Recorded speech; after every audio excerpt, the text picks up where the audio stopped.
As-tu déjà pris le temps de réfléchir au nombre d'objets que tu as chez toi et que tu n'utilises pas, dont tu n'as pas besoin et dont, honnêtement, tu ne te souviens même pas de l'existence? Et si je te disais que beaucoup de ces objets te volent ton énergie, accaparent ton temps et alourdissent ta vie plus que nécessaire? Je suis le facilitateur. Et aujourd'hui, je veux te montrer le chemin vers une vie plus légère, plus simple et plus consciente. Et non, il ne s'agit pas d'habiter une maison toute blanche avec une seule chaise dans un coin. On parle ici d'un minimalisme réel, accessible et profondément transformateur. Si tu débutes ou que tu ressens le besoin d'un nouveau départ, cette vidéo est pour toi. Je vais te présenter plusieurs conseils et étapes pour te lancer dans le minimalisme. Allons-y. Le minimalisme commence par une question simple. Qu'est-ce qui compte vraiment pour toi?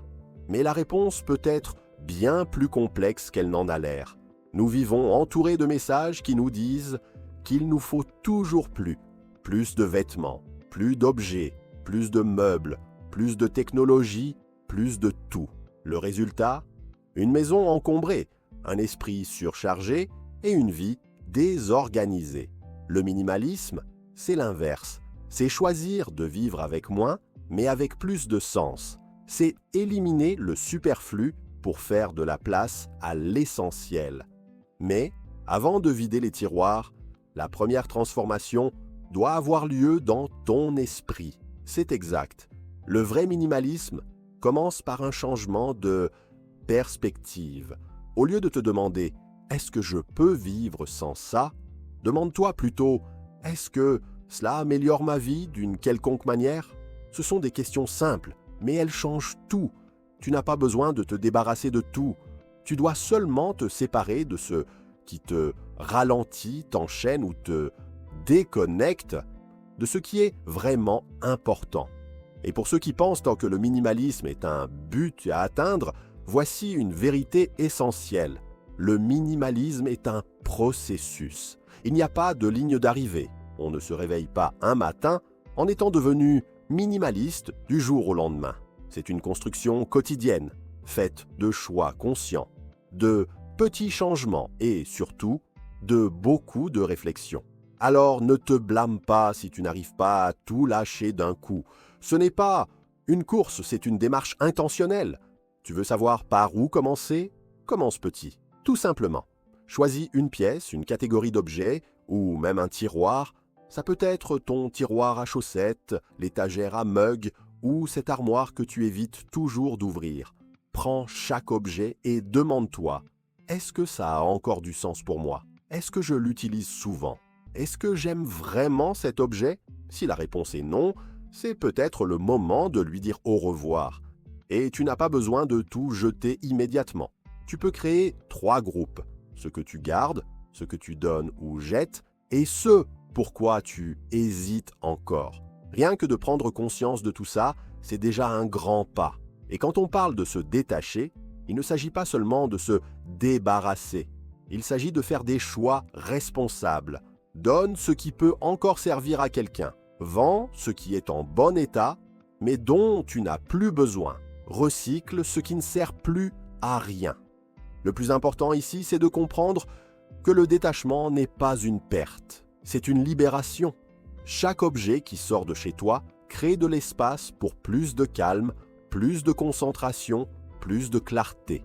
Et voici un point fondamental que beaucoup oublient. Le minimalisme ne concerne pas seulement ce que tu retires, mais aussi ce que tu choisis de conserver. Après avoir éliminé l'excès, porte une attention particulière à ce qui reste. Ces objets, ces vêtements, ces affaires, ils doivent tous avoir un but, une fonction ou une vraie valeur émotionnelle dans ta vie. Organise-les avec soin, avec logique, avec intention. Mets à portée de main ce que tu utilises le plus. Range ce qui est occasionnel et fais de ta maison un reflet de la vie que tu veux mener. Voici un conseil pratique, évite de tout laisser à la vue. Un espace vide ne veut pas dire qu'il manque quelque chose. Cela veut dire qu'il y a de l'espace pour respirer. Un environnement épuré avec peu d'éléments visuels, aide ton esprit à se détendre. Moins de pollution visuelle, moins de stimuli inutiles, plus de paix. Mais tu te demandes peut-être, et après, comment maintenir ce mode de vie? Comment éviter que le désordre revienne et que l'excès s'accumule de nouveau? La réponse réside dans l'adoption d'habitudes minimalistes. Il ne suffit pas de faire un grand ménage une fois par an, il faut entretenir l'habitude de revoir régulièrement ses affaires, éviter les achats impulsifs et rester conscient de ce qui entre chez toi. Chaque fois que tu veux acheter quelque chose de nouveau, demande-toi, est-ce que ça a vraiment une place dans ma vie? Est-ce que j'en ai vraiment besoin? Ou est-ce juste une envie passagère? Ici, sur la chaîne du facilitateur, j'ai plusieurs vidéos sur ce sujet, comme ces objets que presque tout le monde a chez soi, mais ne devrait pas, ou encore des habitudes minimalistes pour garder une maison toujours organisée. Ça vaut vraiment le coup d'y jeter un œil. Une règle simple qui peut t'aider. Un objet qui entre, un objet qui sort. Tu as acheté un nouveau pull, donne-en un que tu ne portes plus. On t'a offert quelque chose, regarde si un autre objet peut partir à la place. Cela crée un équilibre constant entre ce qui entre et ce qui sort, et évite que ta maison redevienne encombrée. Et le minimalisme va bien au-delà de l'espace physique. As-tu déjà réfléchi à la quantité de distractions que nous accumulons sur notre téléphone, sur les réseaux sociaux ou dans notre agenda? La vie numérique mérite aussi un regard minimaliste. Supprime les applis que tu n'utilises pas, trie ta boîte mail, désactive les notifications qui ne font que te déranger. Il en va de même pour tes habitudes. Est-ce que tu dis « oui » trop souvent? Est-ce que tu remplis ton temps avec des choses qui n'apportent rien? Ces questions sont essentielles pour étendre le minimalisme à tous les domaines de ta vie. Et maintenant, j'aimerais savoir quel est l'objet le plus difficile à lâcher pour toi jusqu'à maintenant. Y a-t-il quelque chose que tu sais devoir laisser partir, mais que tu n'arrives pas à quitter? Partage-le dans les commentaires. Ton témoignage peut aider d'autres personnes à comprendre qu'elles ne sont pas seules dans ce processus. Un autre point intéressant, le minimalisme a aussi un impact positif sur tes finances. Moins d'achats impulsifs signifie plus d'économie. Plus de conscience dans tes achats, c'est moins de regrets. Tu commences à comprendre que l'argent bien utilisé n'est pas celui qui sert à accumuler, mais celui qui est investi dans des expériences, dans l'apprentissage, dans le bien-être. Et c'est là l'une des plus grandes libertés que le minimalisme peut t'offrir. La liberté d'utiliser ton temps, ton argent et ton énergie avec plus de sens. Mais tout n'est pas toujours facile, et c'est important d'en parler. À un moment donné, tu peux te sentir à part, parce que tu choisis d'avoir moins. Peut-être que des amis ou des membres de ta famille ne comprennent pas ton choix.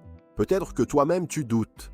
Et c'est normal, le minimalisme ce n'est pas suivre une règle stricte, c'est suivre ce qui a du sens pour toi. Si pour toi, 2 casseroles suffisent, parfait.